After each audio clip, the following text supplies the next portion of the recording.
चलिए स्टार्ट करते हैं हम पिशाचों की घाटी का एपिसोड 4।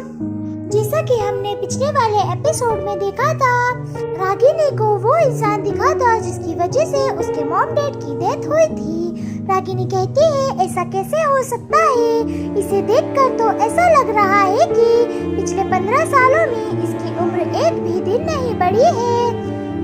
कहीं भूत तो नहीं? हाँ, ये भूत ही होगा।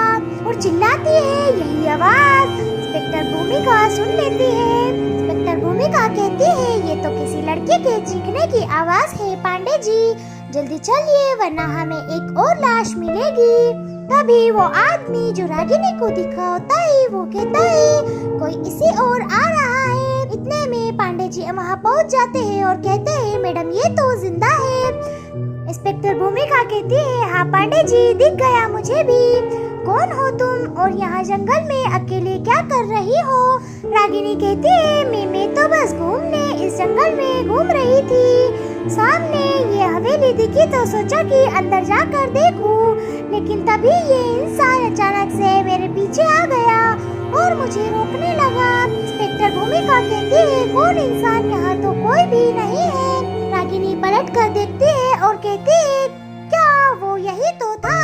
ये क्या हो रहा है? वो इंसान कभी किसी और को क्यों नहीं दिखाई देता?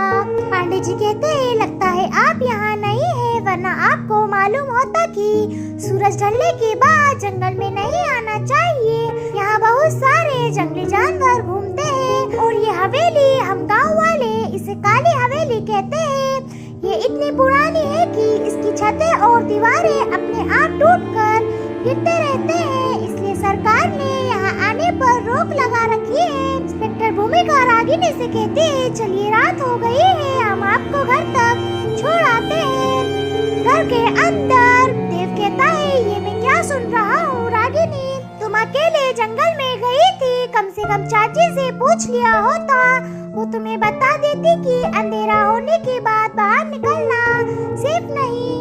रागिनी कहती है मैं मानती हूँ कि मुझसे गलती हो गई, लेकिन तुम इतना गुस्सा क्यों कर रहे हो?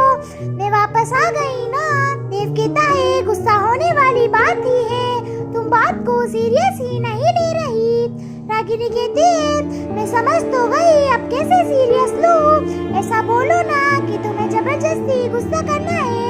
और रूम में चली जाती है और दरवाजा बंद कर लेती है और मन में सोचती है ये देव आज ऐसी बातें क्यों कर रहा है? मैंने मान तो लिया कि मुझसे गलती हो गई, अब क्या उसके पैरों में पड़ जाऊं? हे भगवान, कहीं आकर मैंने कोई गलती तो नहीं कर दी। 5 मिनट बाद देव रागिनी से आकर कहता है आई एम सॉरी रागिनी, मैं कुछ ज्यादा ही गुस्सा हो गया, मुझे ऐसे चिल्लाना नहीं चाहिए था। देखो इसी चक्कर में तुम्हें एक खुशखबरी देना तो भूल ही गया, तुम्हारे लिए एक जॉब ऑफर है। रागिनी पूछती है कैसी जॉब? देव उसे बताता है यहाँ के सरपंच ठाकुर भानु प्रताप जो अपनी पुश्तैनी हवेली में रहते हैं और हमें उनकी पुश्तैनी हवेली दिखाई जाती है। देव कहता है उनकी एक 10 साल की बेटी है आराध्या, तुम्हें उसी को प्राइवेट ट्यूशन देने हैं। अगले दिन रागिनी जाकर उस हवेली में दरवाजा ठोकती है। वहाँ पर एक लड़की रागिनी से पूछती है नमस्ते, आप शायद रागिनी है? ठाकुर साहब ने बताया था कि आप आराध्या को पढ़ाने के लिए आने वाली है। मैं श्वेता सारे टाइम में ही आराध्या की देखभाल करती हूँ। रागिनी श्वेता को नमस्ते करती है। श्वेता कहती है अंदर आ जाइए ना, ठाकुर साहब नीचे आते ही होंगे, वो आपका ही इंतजार कर रहे हैं। में ठाकुर जी नीचे आ जाते हैं। रागिनी कहती है नमस्ते ठाकुर जी। ठाकुर साहब कहते हैं तो आप ही है रागिनी, मुझे किसी ने बताया कि आप शहर से आई हैं, तो मैंने सोचा कि शायद आप मेरी बेटी को पढ़ाने में मदद कर सके। यहाँ नजदीक में कोई स्कूल वगैरह नहीं है। सच कहूँ तो ये मेरा सौभाग्य है कि आप गाँव में आ गई। रागिनी कहती है जी मैं कोशिश करूंगी। ठाकुर साहब कहते हैं बढ़िया, अच्छा अभी मैं चलता हूँ, मुझे एक जरूरी काम है। ठाकुर साहब बाहर निकल जाते हैं और कहते हैं भानु, और वो लड़का होता है जो लड़का रागिनी को दिखता है और वो कहता है आज वो लड़की काली हवेली में जाने वाली रही थी। अगर ऐसा हो जाता तो बहुत गड़बड़ हो जाती और मुझे लगता है वो मुझे पहचान भी गई। ठाकुर साहब कहते हैं हमें सब मालूम है मोक्ष, इसलिए हमने उसे अपने घर पर नौकरी दी है जिससे हम उस पर अधिक से अधिक नजर रख सके।